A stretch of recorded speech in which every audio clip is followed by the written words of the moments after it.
கர்த்தருக்குள் மிகவும் பிரியமான தேவ பிள்ளைகளை, பரலோகமான நிகழ்ச்சியின் மூலம் உங்களை சந்திப்பதில் என் இருதயம் கர்த்தருக்குள் மிகுந்த மகிழ்ச்சி அடைகிறது. உங்கள் எல்லாரையும் இயேசு கிறிஸ்துவின் இன்ப இனி நாமத்தினாலும் கிராஸ் டிவி ஊழியங்கள் சார்பாக என் அன்பின் வாழ்த்துக்கள். இன்றைய பரலோகமானா இனி தடையே இல்லை. என் அன்பு தெய்வ பிள்ளைகளை, உங்களுடைய முன்னேற்றத்தை தடை பண்ணின சத்துரு, உங்களுடைய ஆசீர்வாதத்தை தடை பண்ணின பிசாசின் மக்கள், உங்களை தடை பண்ண நினைத்த வான மண்டலத்தின் பொல்லாத ஆவிகளின் சேனைகள், இவைகளை கர்த்தர் அழித்து போட்டு இனி உங்கள் வாழ்க்கையில் தடையே இல்லாத ஒரு ஆசீர்வாதத்தை கட்டளையிடப் போகிறார். பாருங்க, ஒரு பெரிய போராட்டம். என்ன போராட்டம்?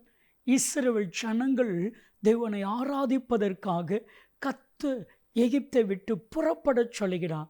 ஆனால் பார்வோன், இந்த பார்வோனுடைய ஆவி தடை பண்ணும். நல்ல கவனிங்க, சில பேர்ல ஒரு காரியத்தை செய்யணும்னு நினச்சா, இல்லை இன்னைக்கு வேண்டாம், நாளைக்கு, இப்போ வேண்டாம், கொஞ்சம் பொறுத்து, இதெல்லாம் பார்வோனுடைய ஆவி. ஸோ பார்வோன் தடை பண்ணுகிறான். ஆனால் கர்த்தர் பார்வோனுடைய தடைகளை உடைக்கும்படிக்கு பல விதமான வாதைகளை அனுப்புகிறார்.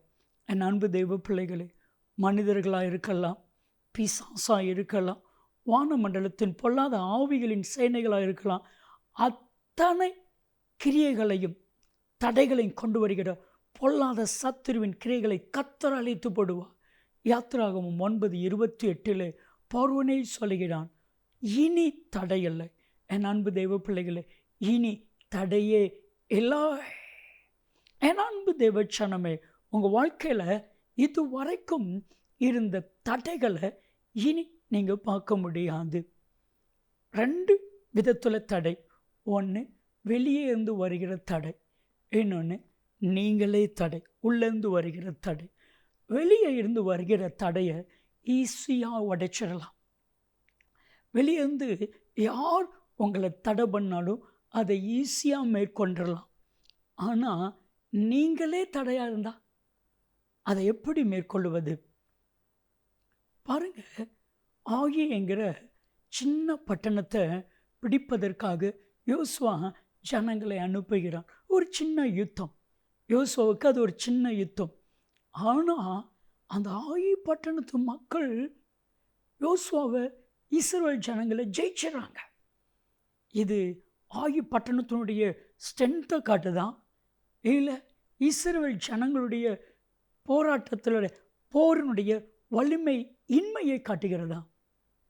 இல்லை, ஆகி பட்டணத்தினுடைய ஸ்ட்ரென்த்துலாம் கிடையாது, ஆகி பட்டணத்தினுடைய வலிமையெல்லாம் கிடையாது. இஸ்ரவேல் ஜனங்களுடைய பாவம், இஸ்ரவேல் ஜனங்களுடைய பாவம். இந்த இஸ்ரவேல் ஜனங்கள் பாவம் செய்தபடியினால், இஸ்ரவேல் ஜனங்களுடைய பாவத்தின் நிமித்தமாக இந்த ஆயு பட்டணத்தினுடைய தடை. என் அன்பு தெய்வ பிள்ளைகளே, கொஞ்சம் ஒரு நிமிடம் சிந்திச்சு பாருங்க, யோசித்து பாருங்க. ஏதோ ஒரு பகுதியில் நீங்கள் செய்கிற பாவத்தின் நிமித்தமாக உங்களுடைய ஆசீர்வாதம் தடைபடுகிறது.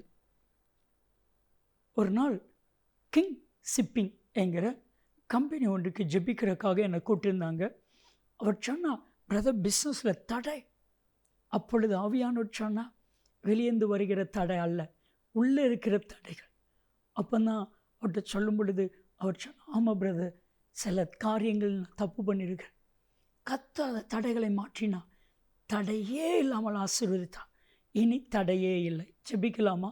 தகப்பனே, இவருடைய தடைகளை மாற்றும் இயேசுவின் நாமத்தில் ஜெபிக்கிறோம் ஜீவனில் பிதாவே, ஆமென், ஆமென்.